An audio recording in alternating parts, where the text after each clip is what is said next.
তার আগে একটা জিনিস একটু বলে নিই। ক্লাস 11 এর অসমীকরণ সবাই আশা করি পড়েছিলি। 2x plus 3y less than or equals to 6। ছবিটা ড্রয়িং মনে আছে? ড্রয়িং করতে হয়? শিখিস নি? দেখা শিখেন।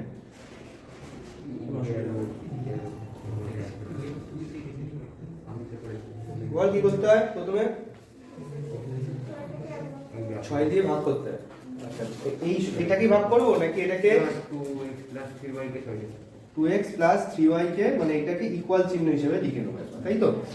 যদি এটা একটা অসমীকরণ থাকে তাহলে তাকে আগে সমীকরণ আকারে লিখে নেব, লিখে নেওয়ার পরে তাকে 6 দিয়ে ভাগ করে দেব। তাহলে কি পাচ্ছি? x/3 plus y/2 equals to 1। এতে করে আমরা একটা জিনিস এটা পাচ্ছি যে এটা x অক্ষকে কত বিন্দুতে ছেদ করবে?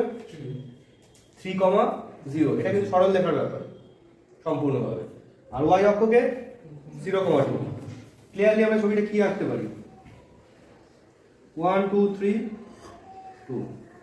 দেখ এটা হলো 3,0 আর এটা হলো 0,2। ইজ ইট ওকে? আচ্ছা বেশ, এই যে সরল রেখাটা আঁকলাম সেটা হলো এইটাকে রিপ্রেজেন্ট করছে। আমরা চাই যে অসমীকরণটাকে কিভাবে রিপ্রেজেন্ট হবে। অসমীকরণ বলতে কি বোঝায়? অসমীকরণ দিয়ে কোনো একটা জায়গাকে বোঝায়, তাই তো? একটা অঞ্চল বা জোনকে বোঝায়। কোন দিকটা? এটা এই নিচের দিকটা না উপরের দিক? কিভাবে ডিসিশন হলো নিচের দিকটা? কি বল? x আর y এর জায়গায় 0 আর 0 বসাবো, মানে হলো মূল বিন্দুর স্থানাঙ্ক বসাবো। মূল বিন্দু কত? 0,0। মূল বিন্দু স্থানাঙ্ক x এর জায়গায় আর y এর জায়গায় বসিয়ে দেব। বসিয়ে দেখব যে অ্যানসারটা পাচ্ছি সেটা এই অসমীকরণকে সিদ্ধ করছে। ক্লিয়ারলি এখানে 0 পাচ্ছি। 0 তো অবশ্যই 6 এর থেকে ছোট, তো less than or equals two 6, মানে যে কোনো একটা ক্রাইটেরিয়া ম্যাচ করলেই হলো। লেস দ্যান হচ্ছে, তাহলে কি সিদ্ধ করছে? যদি সিদ্ধ করে তাহলে কি হবে? এর দিকটা হবে মূল বিন্দুর দিকে। আর যদি সিদ্ধ না করতো তাহলে দিকটা হতো কি? মূল বিন্দুর বিপরীত দিকে। মূল বিন্দু এই দিকে আছে, তাহলে এই ক্ষেত্রে এটা হবে এই নিচের দিকে। যদি না করতো, যদি সিদ্ধ, তাহলে সেক্ষেত্রে হতো এটা উপরের দিকে। জিনিসটা আমরা মূল বিন্দু দিয়ে বললাম ঠিকই, জিনিসটা যে কোনো বিন্দু দিয়েই করায়। যে কোনো বিন্দু যদি এই সমীকরণকে সিদ্ধ করে তাহলে কি হবে? সেই বিন্দুর দিকে হবে। আর যদি সিদ্ধ না করে সেই বিন্দুর বিপরীত দিকে হবে। এবার মূল বিন্দু দিয়ে করতে সুবিধা তাই করি আমরা, তাই না? ক্যালকুলেশন সুবিধা, আর কিছুই না। আচ্ছা এই গেল কথা। দ্বিতীয় কথা হলো এই যে অ্যারোটা দিলাম, এই অ্যারোটা দিয়ে কোনটুকু জায়গাকে বোঝাচ্ছে? কোনটুকু? এইটুকু ত্রিভুজটা না, কোনটা বোঝাচ্ছে? প্রপারলি বল। এই অ্যারোটা দিয়ে কোনটুকু জায়গাকে বোঝাচ্ছে? আর তো কোনো সমীকরণ নেই, শুধু এইটুকু আছে। টোটাল নিচটাকে বোঝাচ্ছে। পুরো এর নিচে যত জায়গা আছে পৃথিবীতে টোটালটাকে বোঝাচ্ছে। ঠিক আছে ওকে? কিন্তু এবার এই যে এলপিপিতে এখন কি করবে? এলপিপিতে কিন্তু এই টোটাল জায়গাটা আসবে না। কেন আসবে না? এলপিপিতে দেখ এই দুটো ইকুয়েশন সবার সঙ্গে থাকে। গঠন তো করেছিস তো সবাই। দেখ এই দুটো ইকুয়েশন সবার সাথে আছে। x greater than equals to 0, y greater than equals to 0। x equals to 0 মানে y অক্ষকে বলতে, আর y equals to 0 বলতে x অক্ষকে। এই দুটো দিয়ে কি বোঝাচ্ছে? এই দিকটা আর এই দিকটা, মানে শুধুমাত্র কোন পাথকে বোঝাচ্ছে? যারা কোন পাথ? প্রথম পাথ। তাহলে এলপিপিতে যখন ঢুকে যাব শুধুমাত্র আমাদের ডিসকাশন কোনটুকু জায়গায় আটকে থাকবে? প্রথম পাদ। বাদ বাকি কোনো পাদে কিন্তু কোনো ডিসকাশন হবে না। পুরো দ্বিতীয়, তৃতীয়, চতুর্থ পাদ নিয়ে কোনো কাজ নেই। এলপিপি টোটাল গ্রাফ বা ডিসকাশন টোটালটাই কোন পাদে? শুধুমাত্র প্রথম পাদে। ঠিক আছে? তাহলে সেই ক্ষেত্রে যদি নিচে অ্যারো থাকে তাহলে কোনটুকু জায়গা হবে? এবার এই ক্ষেত্রে এখন ত্রিভুজটুকু হবে। ক্লিয়ার? এটাই হলো একদম বেসিক অসমীকরণ। ঠিক আছে? এবার এটার উপর বেস করে আমরা এলপিপি কে কিভাবে সমাধান করব সেটা দেখা যাক। তাহলে একটা প্রবলেম নিচ্ছি, ওরা যে প্রথম প্রবলেমটা নিয়েছিল সেটাই নিচ্ছি, আলোচনা করি।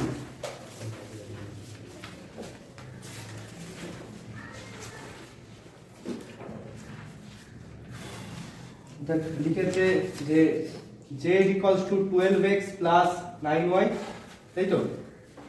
এটাকে মনে হয় চরম করতে বলছে, ম্যাক্সিমাইজ লিখলাম। আর বাধা কি কি দিয়েছে? 4x plus y less than or equals to 16 আর 2x plus 2y less than or equals to 10, আর তার সঙ্গে x গ্রেটার দেন 0 আছে, y greater than equals to 0 আছে। ঠিক আছে, তাহলে আমাদের প্রথম কাজ কি এখন? এই দুটো সমীকরণকে লেখা, মানে এটা তো অসমীকরণ আকার আছে, সমীকরণ আকারে লেখা। ঠিক আছে, তো আমি এখন একদম মানে লিখতে লিখতেই অঙ্ক করছি। এটা অনেক কিছু বেশি লিখেছে এই কারণে বোঝানোর জন্য, মূল ব্যাপারটা প্রকাশ করতে বলতে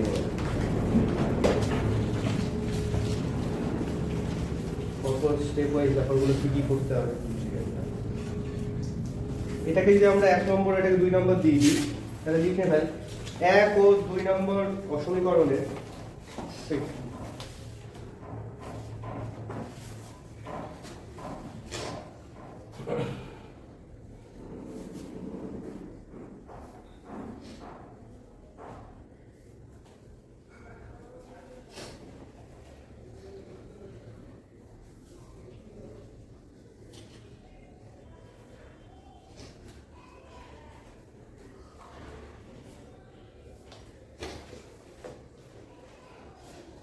বলছে 1 ও 2 নম্বর অসমীকরণের অনুরূপ সমীকরণ হলো 1 ও 2 নম্বর অসমীকরণের অনুরূপ সমীকরণ হলো কি কি?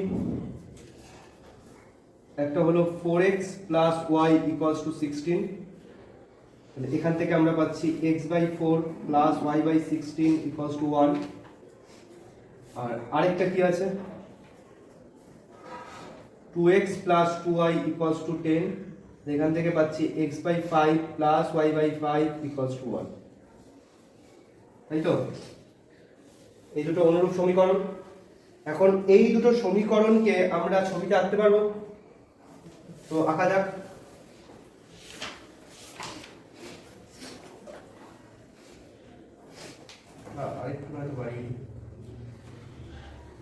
তো ক্লিয়ারলি কি দাঁড়াচ্ছে দেখ, 1 2 3 4, x কে 4 এককে, তাই তো?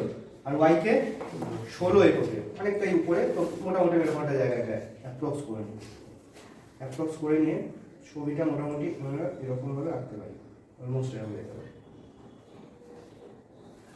ঠিক আছে, আচ্ছা এবার বল এইটার কোন দিকটা হবে? এখানে যদি 0 আর 0 বসে মূল বিন্দুর দিকে হচ্ছে তো, তাহলে আমরা এই নিচের দিকে অ্যারো দেবো। অ্যারোটা না এই মাঝ পথে কোনো জায়গায় দিবি না, মানে এই জায়গায় অন্য কোনো বাস থাকতে হবে, অ্যারোটা এই দিয়ে নিচের দিকে।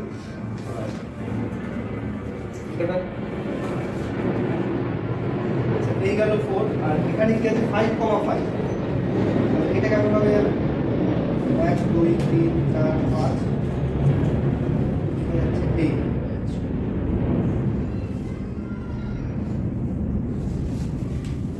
হলো 5,5। এটার ক্ষেত্রেও কি হচ্ছে? এরকম হচ্ছে। এখন যদি আমি কতগুলো নাম দিয়ে দিই, ও এ বি সি, এটাকে বি দিয়ে দিলাম। বল এই দুটি অসমীকরণের কমন জায়গা কোনটা? কোনটা কমন জায়গা? কোনটা? ও এ বি সি। হ্যাঁ, মাল্টিপল অ্যান্সার কেন আসলো? আমি জিজ্ঞেস করলাম এই দুটো অসমীকরণ বলতে কিন্তু কোনো একটা রেখা বা কোনো একটা বিন্দুকে বোঝায় না। অসমীকরণ বলতে কি বোঝায়? একটা অঞ্চল বা একটা এরিয়া বা একটা জোনকে বোঝায়। আমার কোশ্চেনটা ছিল এই দুটো অসমীকরণের কমন জায়গা কোনটা? খুব স্বাভাবিক, ও এ বি সি। ঠিক আছে, সাধারণ অঞ্চল। বেশ, এলপিপির ভাষায় এটাকে কি বলে? এলপিপির ভাষায় এটাকে বলা হয় হলো কার্যকর ক্ষেত্র বা কার্যকর অঞ্চল। এখানে কার্যকর অঞ্চলটি হলো ও এ বি সি।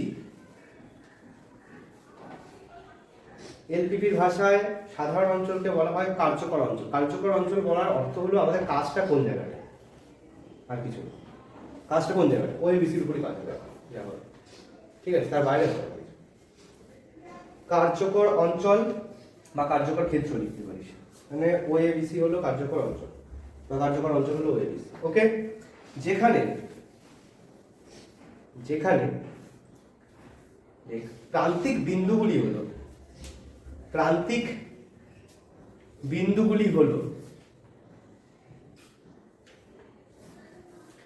বিন্দু কাকে বলে?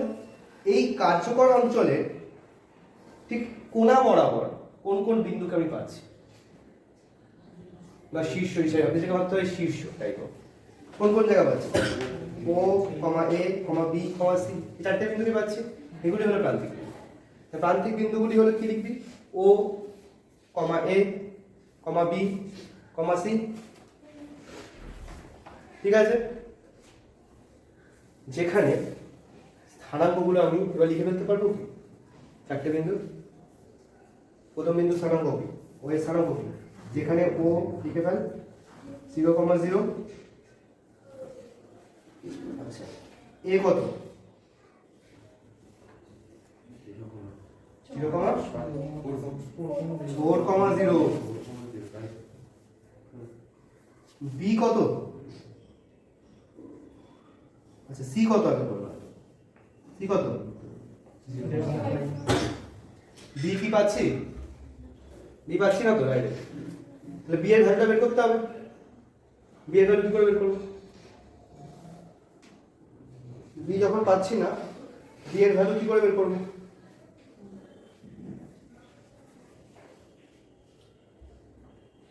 তাহলে বি এর ভ্যালুটা বের করার জন্য আমাদের একটা সমাধান করতে হবে। কি সমাধান করতে হবে বল, এগুলো তো বলা উচিত, কেন চুপ করে আছিস বল তো, বল।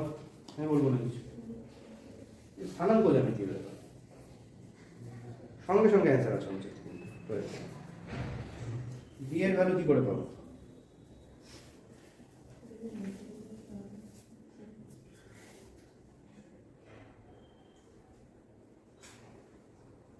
অনেকে ভাবছেন এটা বলছেন,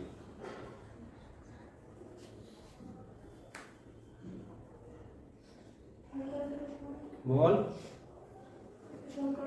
সমীকরণ দুটো সমাধান করে পাবো, যাকে বলে ছেদ বিন্দু। এই যে দুটো সমীকরণ আমরা লিখেছি, এরা যে বিন্দুতে ছেদ করছে সেটাই তো বি বিন্দু।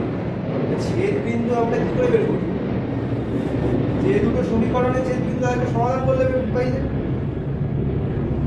তাহলে এখন বি বিন্দু স্থানাঙ্কটা বের করার জন্য আমাদের কি করতে হবে আলাদা করে, এটা ওর মধ্যে দেখিয়ে দিবি, এটা অঙ্কেরই পার্ট, যে এটাকে চাইলে 3 আর 4 নম্বর দিয়ে রাখতে পারিস, 3 ও 4 নম্বরকে সমাধান করে পাই, এটা এর নিচে দেখ বা উপরে দেখ বা সাইডে দেখ, নিজের মতো সুবিধা অনুযায়ী লিখে দিবি। মূল ব্যাপার এদের দুজনকে সমাধান করতে হবে, তো সমাধান করা যাবে, হ্যাঁ কি না? যেভাবে খুশি সমাধান কর, অপনয়ন, বজ্রগুণন, তুলনামূলক, পরিবর্ত যা শিখেছি ছোটবেলা থেকে, যা খুশি করে যখন যেটা সুইটেবল মনে হয়, তখন যেটা সুবিধাজনক মনে হয় সেটা করে এক্স আর ওয়াই এর মান বের করে ফেলবি, এটুকু কাজ। আমি আপাতত অ্যান্সারটা বই থেকেই পিক আপ করে নিই, 11/3 আর 4/3। ভগ্নাংশ আসুক, ভগ্নাংশ আসলে কোনো ভাবনার কিছু নেই, আসতেই পারে। ঋণাত্মক কি আসতে পারে, আসবে না, কারণ আমাদের কাজ কোন পাদে হচ্ছে, প্রথম পাদ, কোনোভাবে ঋণাত্মক আসবে না, তাহলে কি হচ্ছে, ঝামেলা হয়েছে। তাহলে ক্লিয়ারলি বি বিন্দু স্থানাঙ্ক কি হবে, 11/3 4/3। সমাধান করলে এটা হবে, ঠিক আছে? এখন আর সমাধান করতে বসা দরকার নেই, আপাতত এখানে ফোকাস কর। তাহলে কি আমি চারটে বিন্দু পেয়ে গেলাম, ওকে? তাহলে কি কি হয়ে গেল, কার্যকর অঞ্চল হয়ে গেল আর প্রান্তিক বিন্দু সমূহ হয়ে গেল, ওকে? আচ্ছা, এরপরে আমাদের টার্গেটটা কি, দেখ অলরেডি কিন্তু আমাদের হাতে জেড আছে। এখন আমরা কি করব, প্রতিটা বিন্দু এই জেড এর সমীকরণে বসিয়ে দেবো, মানে কি এক্স এর জায়গায় এক্স এর মান, ওয়াই এর জায়গায় ওয়াই এর মান। প্রতিটা বিন্দু যদি এই জেড এর এখানে বসাই, তাহলে জেড এর সব ভ্যালুগুলো পাবো তো আলাদা আলাদা করে। খেয়াল করবে, নতুন নতুন কথা আসছে কিন্তু প্রতি মুহূর্তে। তাহলে এই ভ্যালুগুলো বসানোর পরে জেড এর আলাদা আলাদা করে মান পাবো। মানগুলো থেকে আমরা দেখতে পারবো কোনটা বড়, কোনটা সবথেকে ছোট বা কোনটা সবথেকে বড়। তোমার বেসিক লজিক, যদি ম্যাক্সিমামের অঙ্ক থাকে, মানে প্রফিটের অঙ্ক থাকে, তাহলে আমরা কি খুঁজবো, সবথেকে বড় খুঁজবো না সবথেকে ছোট খুঁজবো, কোনটা সবথেকে বড় খুঁজবো। তাহলে এই ভ্যালুগুলো এখানে বসিয়ে দেওয়ার পরে আমরা দেখবো সবথেকে বড়, মানে চরমকে।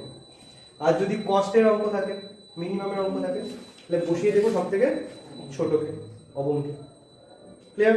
তাহলে এখন কি করতে হবে, একটা চার্ট বানাতে হবে। চার্ট নতুন করে নম্বর বানা। চার্টে কি থাকবে, এখানটায় লিখে ফেল বিন্দু, আর এখানটায় লিখে fail Z equals to 12x plus 9y। সব বিন্দুগুলো স্থানাঙ্ক আমরা এখন বসাতে পারবো। বিন্দু আর ওইদিকে Z equals to 12x plus 9y। বেশ, ও মানে মূল বিন্দু, প্রথম প্রান্তিক বিন্দু 0 0 বসালে কত হচ্ছে জেড এর মান 0। আচ্ছা, এ বিন্দু বসালে কত হচ্ছে 4 বার 48 48 হচ্ছে, তাই তো? আচ্ছা, এটা দেখ, আরেকটা জিনিস বলে দিই একটু দেখার সৌন্দর্যের জন্য। ও বিন্দুর জন্য করলাম এটা জেড ও লিখে দিই, এ বিন্দুর জন্য করলাম এটা জেড সাফিক্সে এ লিখে। নিজেরও দেখতে সুবিধা, টিচারেরও সুবিধা। জেড বি কত পাবো, আমরা চাইলে এখানে বসিয়ে দিতে পারি 12 ইন্টু 11/3 প্লাস 9 ইন্টু 4/3 কত হচ্ছে, হ্যাঁ 56। বেশ, 56 জেড বি পেলাম। একইভাবে জেড সি বের করবো, কত হচ্ছে 45। তাহলে হাতে আমাদের জেড এ, জেড ও, জেড এ, জেড বি, জেড সি পেয়ে গেছি। এদের মধ্যে সবথেকে চরম কে 56, তো এটার পাশে এভাবে চরম লিখে দিই। আর যদি অবমের অঙ্ক থাকে যেটা সবথেকে ছোট হবে তার পাশে অবম লিখে দিই। ঠিক আছে, পেয়ে গেলাম। অ্যাকচুয়ালি প্র্যাকটিক্যালি কিন্তু এইটাই আমাদের অ্যান্সার হবে। আমাদের কিন্তু মূল কাজ এই অ্যান্সারটাই বের করা, এটাকে প্রান্তিক সমাধান বলে, কিন্তু এখনই অ্যান্সার লিখলে হবে না। অ্যাকচুয়ালি মূল কাজ এইটাই বের করা, প্রান্তিক সমাধান, যেখানে প্রান্তিক বিন্দুটা কি এই বি বিন্দু 11/3 4। তো এখন একটা কাজ আছে, সেটা হলো জেড যে 56 পেলাম, এই 56টা যদি আমরা এখানে জেডের জায়গায় বসিয়ে দিই, তাহলে এখানে যে সরল রেখাটা তৈরি হবে সেই সরল রেখার ছবিটা আঁকতে পারবো তো? মানে জেডের মান আমরা যদি এখানে এটাকে যদি সাপোজ 3 দিয়ে যদি রাখি, জেডের মান 3 নম্বরে বসিয়ে পাই, জেড বলতে জেড বি এর মান, আর যেটা চরম পেয়েছি তার মান কি বসাবো, জেড বি এর মান যদি 3 নম্বরে বসাই তাহলে কি পাচ্ছি 12x plus 9y equals to 56, হ্যাঁ কি না? 12x plus 9y equals to 56। এখান থেকে বল কি পাচ্ছি, x by 56/12 কত হয় 14/3 আসবে, plus y by 56/9 equals to 1। yes or no? Simple 56 এ ভাগ করেছি, তারপরে 12টা তার নিচে নামিয়েছি, 9টা এর নিচে নামিয়েছি। তাহলে কি এই সরল রেখাটা আঁকা কি পসিবল আমাদের? সরল রেখাটা খুব স্বাভাবিকভাবে কোন বিন্দু দিয়ে যাবে বল, কোন বিন্দু দিয়ে যাবে? 56টা কার জন্য পেয়েছি, বি এর জন্য পেয়েছি, তাহলে সরল রেখাটা কনফার্মলি কোন বিন্দু দিয়ে যাবে, বি বিন্দু দিয়ে যাবে, কারণ 56টা বি বিন্দুর জন্যই তো পেয়েছি। তো নিশ্চিতভাবে এই সরল রেখার উপর একটা বিন্দু দিয়ে দিই। ঠিক আছে, তাহলে 14/3 মানে কতটা হচ্ছে 3 4 12। দেখ, খুব অ্যাপ্রোপ্রিয়েট রাখতে হবে তা না, তোকে গ্রাফ পেপারও দেবে না, তোকে আমি খাতা দিয়ে রাখতে হবে, কিন্তু কি একটা মোটামুটি একটা অ্যাপ্রক্স হিসাব 3 4 12 মানে 4 পয়েন্ট সামথিং, এই পর্যন্ত 4 ছিল, 4 পয়েন্ট সামথিং মানে মোটামুটি এরকম দেওয়া যাচ্ছে। ঠিক আছে, আর 56/9 মানে কত হচ্ছে 6 9 54, তাই তো? এই পর্যন্ত কত ছিল 5, এখানে 6 6 9 54, তাহলে 6 এর পরেই হবে। তাহলে মোটামুটি এরকম একটা জায়গায় ধরি, তাহলে এইটা থেকে এই বি বিন্দু হয়ে এখানে কানেক্ট হচ্ছে, একটু বেঁকে ডেকে গেল। মূল ব্যাপারটা হচ্ছে এইটা থেকে এরকম ভাবে গিয়ে এই কানেক্ট হচ্ছে, বি বিন্দু হয়ে যাবে এখানটা আর এখানটা, এই লাইনটাকে আঁকতে হবে। ছবি একটাই হবে, যেটা প্রথম থেকে এঁকে চলছিস সেটা ডান দিকে আঁক, বাম দিকে আঁক, পুরো একটা জায়গা জুড়ে আঁক, সাইড দিয়ে বা নিচ দিয়ে লেখা চলতে থাকবে। ছবির জন্য ওরকম মানে পুরোটাই জায়গা করবি আর কি, ওরকম ভাবে ডান বায়ে লেখালেখি দরকার নেই, বইয়ের মতো প্যাটার্নে করা দরকার নেই। ঠিক আছে, বইতে অনেক সময় ডানে বায়ে লেখে। ঠিক আছে, ছবিটা অতটা ওরকম একটু একটুখানি করে এঁকেছি ঠিক আছে না, এই যে ছবিটা একটুখানি করে এঁকেছি ঠিক আছে। ছবি কিন্তু একটাই হবে, বারবার ছবি আঁকবো না। একটা ছবির মধ্যেই মানে বারবার বিভিন্ন জিনিস ঢুকতে থাকবে, বিভিন্ন জিনিস লেখা, মানে যতবার লিখবো ততবার বিভিন্ন জিনিস ইনসার্ট হবে, ঢুকবে আস্তে আস্তে। ছবি হবে যা একটাই হবে।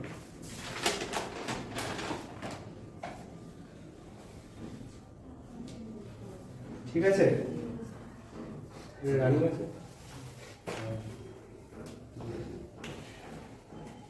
বোঝা গেল এ পর্যন্ত? জেড, এই যে স্ট্রেট লাইনটা আঁকলাম, এই স্ট্রেট লাইনটার কি নাম? এই স্ট্রেট লাইনটার নাম হলো Z equals to 56 straight line. কারণ এই 56 ধরেই কিন্তু আমরা এখানে বসিয়ে স্ট্রেট লাইন রেখেছি। স্ট্রেট লাইনটা আঁকলাম কেন? তো অ্যাকচুয়াল কথাতে আছে,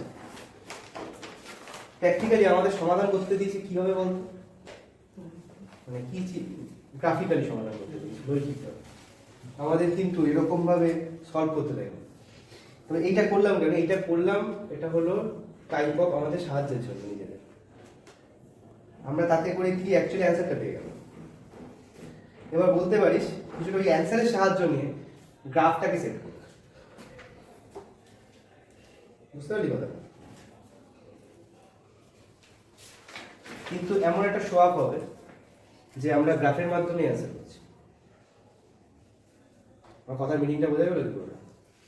এটা শুধু আমাদের হেল্প করার জন্য একটা চার্ট, হয়তো আমরা অ্যান্সার আগেই পেয়ে যাচ্ছি, কিন্তু আমরা এমন একটা শো আপ করার চেষ্টা করবো যে আমরা গ্রাফের মাধ্যমে সমাধান করছি। ঠিক আছে, তো এখন আমরা কি লিখবো? যে পর্যন্ত লিখেছিস তারপরে লিখবি আর কি, লেখে এরকম। এখন জেড ইকুয়ালস টু 1, এখন Z equals to 1, comma Z equals to 2, comma dot dot dot, এইরূপ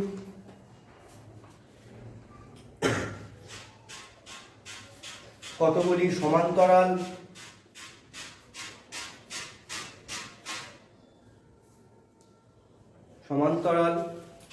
মুনাফা রেখা অঙ্কনের ফলে, এখানে একটা নতুন শব্দ এলো, মুনাফা রেখা।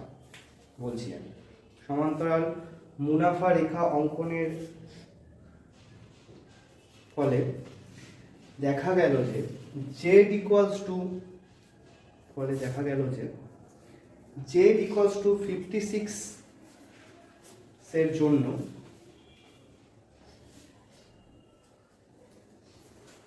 বিষয়াত্মক অপেক্ষকের মান চরম হয়। বিষয়াত্মক অপেক্ষকের মান চরম হয়।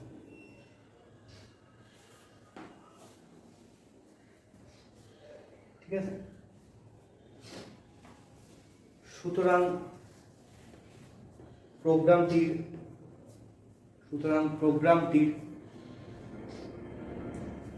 প্রান্তিক সমাধান হবে,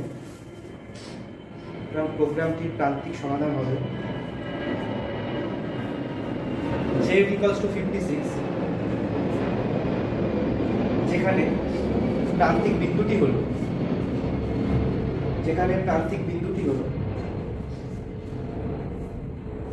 কি b equals to কত 11/3, 4/3। বেশ, এখানে দেখ নতুন দুটো শব্দ এসেছে, একটা এসেছে মুনাফা রেখা, আরেকটা এসেছে প্রান্তিক সমাধান। মুনাফা রেখাটা কি? এই যে z equals to 56 পেয়েছি, এই স্ট্রেট লাইনটি একটা মুনাফা রেখা, ইংলিশে বলে এটাকে প্রফিট লাইন। বিজনেসে কিছু কথা থাকে, প্রফিট লাইনস, প্রফিট মার্জিনস, এরকম জিনিস থাকে, যে যতই একটা প্রফিট হোক না কেন তা একটা পার্টিকুলার মার্জিনে গিয়ে আটকে যেতে পারে। ঠিক আছে, তো সেইটাই হলো প্রফিট মার্জিন। এখানটাই যে ইকুয়ালস টু 56 পেলাম, এটা অ্যাকচুয়ালি একটা প্রফিট মার্জিন, এর বাইরে এটা যেতে পারছে না, কারণ দেখ এরপরে তো আর ওর কার্যকর অঞ্চলই নেই। ম্যাক্সিমাম মার্জিনাল পয়েন্ট কোনটা? B point.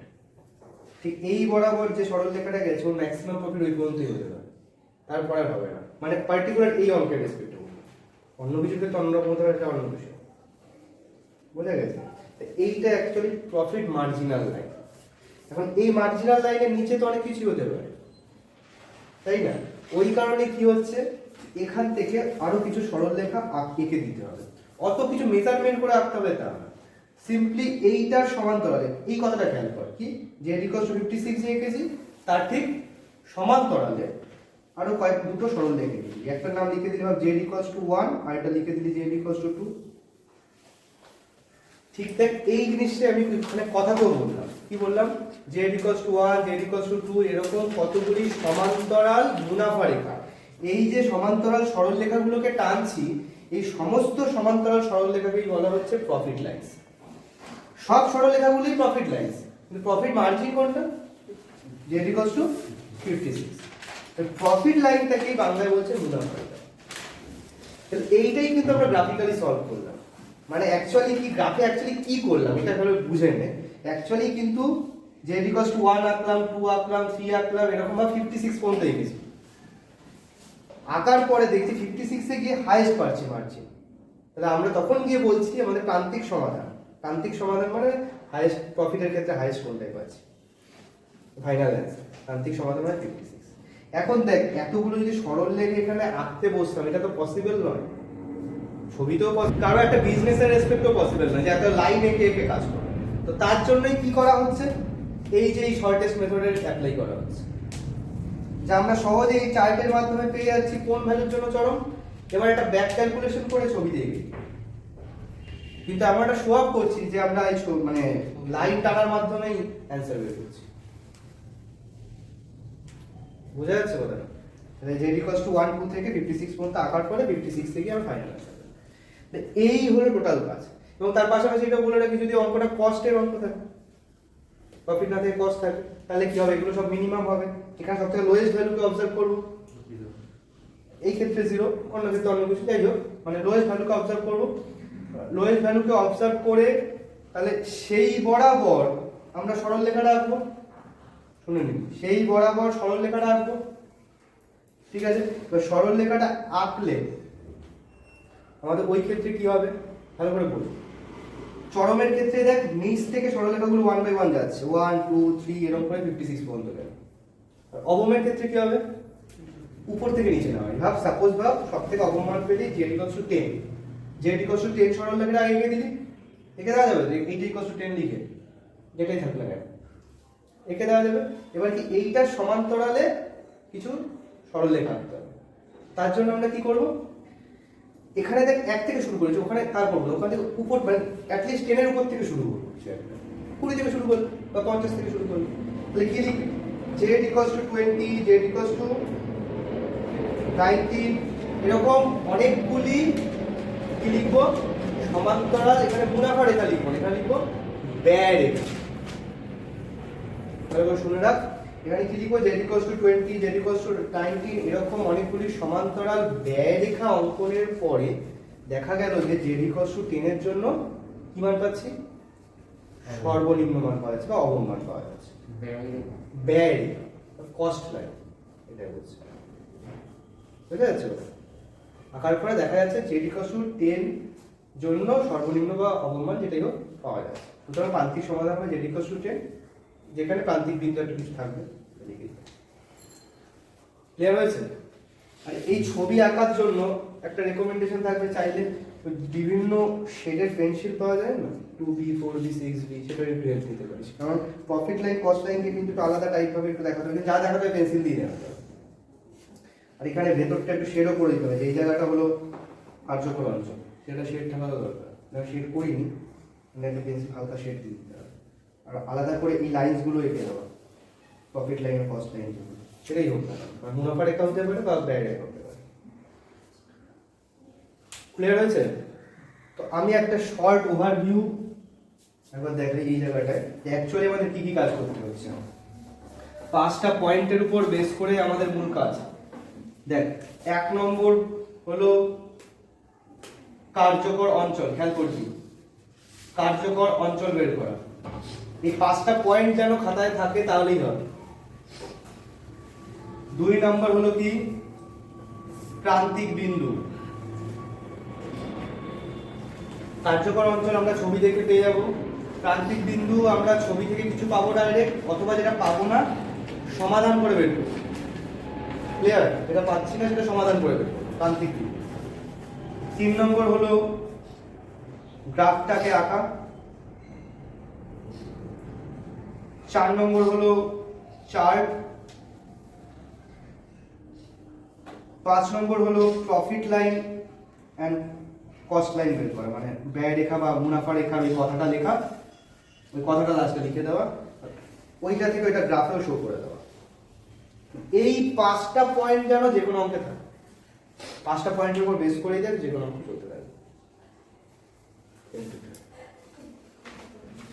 টাইমের রেসপেক্টে একটু লেংদি মনে হতে পারে, তুলনামূলকভাবে ফরমেশন উইক হয়, কিন্তু অ্যাকচুয়ালি অনেক সময় ফরমেশনের অঙ্ক এমন কিছু দেয় যেগুলো ইনস্ট্যান্ট বানানোর প্রবলেম হতে পারে। তো অবশ্যই বলবো গ্রাফটাকে শিখে রাখ, প্র্যাকটিস করে রাখ, ঠিক আছে, যাতে অসুবিধা না হয়। ওকে, ক্লিয়ার হয়েছে বিষয়গুলো? বেশ, তাহলে পরের উদাহরণটা একটু নিজেরা দেখতো। উদাহরণ 7, z = 3x + y, কত দেখে বোঝা যাচ্ছে কিন্তু। উদাহরণ 7, উদাহরণ 7-এর পরে দেখ একটা বড় সড়ো হেডিং লেখা আছে। এই জায়গাটা খুব ভাইটাল জায়গা, এই জায়গাটা একটু স্টার মেরে রাখবি। একাধিক সমাধান, অসীমাবদ্ধ সমাধান এবং সমাধানহীন সমস্যা। পাওয়া গেছে এটা? 3টে টাইপের সমাধান আমাদের ক্রিয়েট হতে পারে। নর্মাল অঙ্ক থাকতে পারে, যে অঙ্কগুলো ডিসকাস হলো সেগুলো নর্মাল অঙ্ক। একটু অ্যাবনর্মাল জিনিস থাকতে পারে হলো এই ক্ষেত্রে একাধিক সমাধান, অসীমাবদ্ধ সমাধান এবং সমাধানহীন সমস্যা। ঠিক আছে, কি ঘটছে? প্রথমে আসি একাধিক সমাধান। একাধিক সমাধান কখন থাকবে? একাধিক সমাধান অবজারভেশনের একটা রুলস আছে। রুলসটা হলো বিষয়াত্মক অপেক্ষকের, এখানে এই অঙ্কটা আমি চুজ করলাম, বিষয়াত্মক অপেক্ষকের x আর y এর সহগকে ফলো করবি। x আর y এর সহগকে ফলো করবি, দেখবি এই বিষয়াত্মক অপেক্ষকের এই সহগগুলোর সঙ্গে বাধা গোষ্ঠীর যে ইকুয়েশনগুলো দিয়ে দেয় তার মধ্যে অন্তত একটা ইকুয়েশনের সহগগুলো কোনো না কোনোভাবে অনুপাতে থাকবে।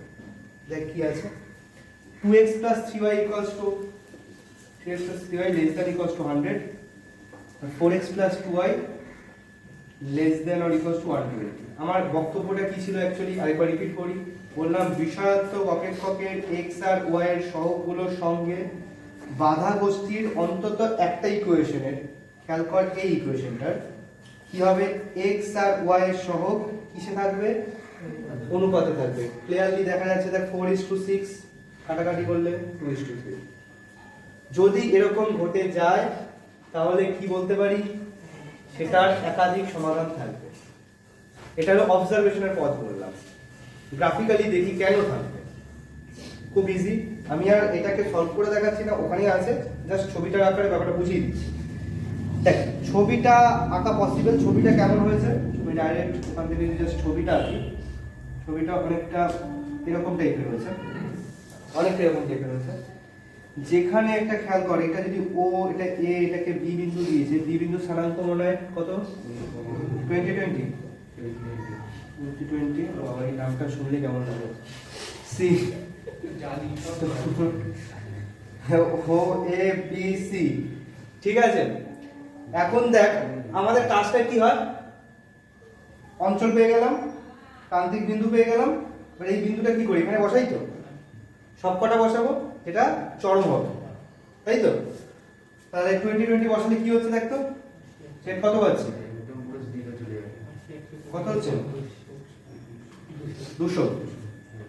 জেড 200 হচ্ছে, বসালে জেড 200 হচ্ছে। তো প্র্যাকটিক্যালি তারপরে কি করছিলাম, সরল লেখা আঁকছিলাম, ওই যে profit marginal line, profit line. সেই সময় কি করছিলাম, 8 = 200 করে লিখছিলাম না, 4x + 6y = 200, হ্যাঁ কি না? এবার এটা একটু কাটাকাটি করলে দেখো কি দাঁড়াচ্ছে, কারণ এই সরল লেখা এই সরল লেখাতে একই সরল লেখা হয়ে যাবে। বুঝতে পারছিস কথাটা? মানে এই সরল লেখাটা তো অলরেডি আঁকাই ছিল, এবার ওইটার উপরে আবার এটা চেপে বসলো। ঠিক আছে, ওইটার উপরে এটা চেপে বসলো, সাপোজ এটা ছিল বা কোনটা ছিল, এটার উপরে ওভারল্যাপ হয়ে গেল, একটার উপরে আরেকটা চেপে বসলো। ঠিক আছে, এইবার ভালো করে খেয়াল কর, আগের অঙ্কগুলোতে কি হচ্ছিল, খেয়াল কর আগের অঙ্কগুলোতে কি হচ্ছিল, এই জেডটা কি করছিল, একটা বিন্দু দিয়ে যাচ্ছিল না, ওই যে বি বিন্দু দিয়ে গেল 11/3, 4/3 কেটেছিল, একটা বিন্দু দিয়ে যাচ্ছিল। আর এইখানে কি করছে, জেডটা পুরো সরলরেখার উপর দিয়ে যাচ্ছে। একটা সরলরেখার উপর কত বিন্দু থাকে? অসংখ্য বিন্দু থাকে। ঠিক এই কারণের জন্যই বলছি এটা অসংখ্য সমাধান আছে। বোঝা গেছে লজিকটা? আগের অঙ্কের সময় একটা বিন্দু দিয়ে গেছে, বি বিন্দু দিয়ে, কিন্তু এখানে দেখ পুরো সরলরেখার উপর দিয়ে পাস হচ্ছে, তাই অসংখ্য সমাধান আছে। তাহলে দেখে বোঝা যাবে, ছবিটা আঁকা যাবে। তো ছবিতে অ্যাকচুয়ালি এটার উপর দিয়েই আরেকবার একটা ডিপ লাইন করে দিই, আর কিছু করার নেই। ঠিক আছে, এই হলো অসংখ্য সমাধান বা একাধিক সমাধান, মাল্টিপল সলিউশন। ঠিক আছে, বিভিন্ন নাম হতে পারে একাধিক সমাধান। সেকেন্ড চলে আসি পরের পেজ, ওটা অসীমাবদ্ধ সমাধান। ছবি দেখেই বোঝা যাচ্ছে পুরো উন্মুক্ত জায়গা হয়ে গেছে। ঠিক আছে, মানে ইনফাইনাইট প্রফিট, কেউ আটকাতে পারছে না, এত মারাত্মক প্রফিট না। এইসব জায়গায় একটা ব্লকিং ছিল, আটকে রাখছে। তো ওখানে এমন হলো যে পুরো উন্মুক্ত হয়ে গেছে। হ্যাঁ, সেই আম্বানি হয়ে গেছে। তো পুরো ফাঁকা জায়গা, তো চলছে। কোনো এই দিয়ে কোনো প্রান্তিক বিন্দু আছে? প্রান্তিক বিন্দু এখানে আছে, এই খেয়াল কর। এবার কেউ এখানে প্রান্তিক বিন্দু সেট করলো, তার থেকে বড় প্রান্তিক বিন্দু, তার থেকে বড় প্রান্তিক বিন্দু, যেটা বসাবো তার থেকে বড় প্রফিট আসবে, বড় প্রফিট মার্জিন লাইন হবে, হতেই থাকছে হতেই থাকছে। এই যে ব্যাপারটা, এটাই হলো অসীমাবদ্ধ সমাধান। ঠিক আছে, তো এইটার দুটো কেস হতে পারে, খেয়াল করুন। কেস লিখে নেই, আনবাউন্ডেড সলিউশন বা অসীমাবদ্ধ, আমরা লিখলে অসীমাবদ্ধ লিখতে পারি। আনবাউন্ডেড সলিউশন বা অসীমাবদ্ধ সমাধান, এটার দুটো কেস হতে পারে। একটা কেস হলো, এখানে এটা উদাহরণে দিয়েছে, যদি অঙ্কটা প্রফিটের অঙ্ক থাকে,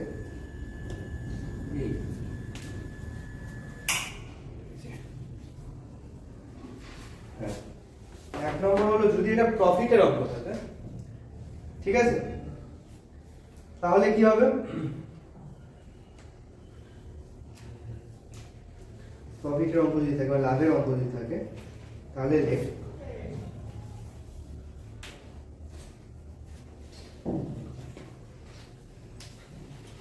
জেড এর কোনো চরম মান পাওয়া সম্ভব নয়, জেড এর কোনো চরম মান পাওয়া সম্ভব নয়,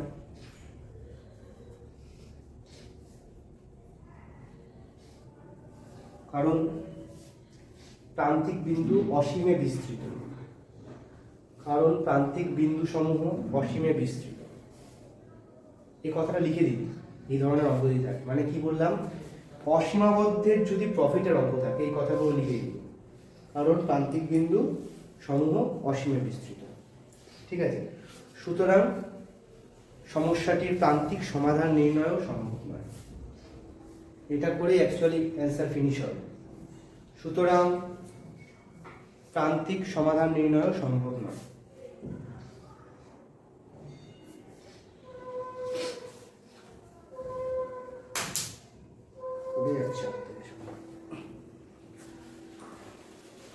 ঠিক আছে, এটা কি বললাম, প্রফিটের ক্ষেত্রে, অসীমাবদ্ধ আন্ডারে প্রফিটের ক্ষেত্রে। তো অসীমাবদ্ধের আন্ডারে কষ্টের ক্ষেত্রে, মানে ব্যয়ের ক্ষেত্রে লিখে রাখতে পারিস। অসীমাবদ্ধ আন্ডারে ব্যয়ের ক্ষেত্রে কি হবে, কষ্টের ক্ষেত্রে।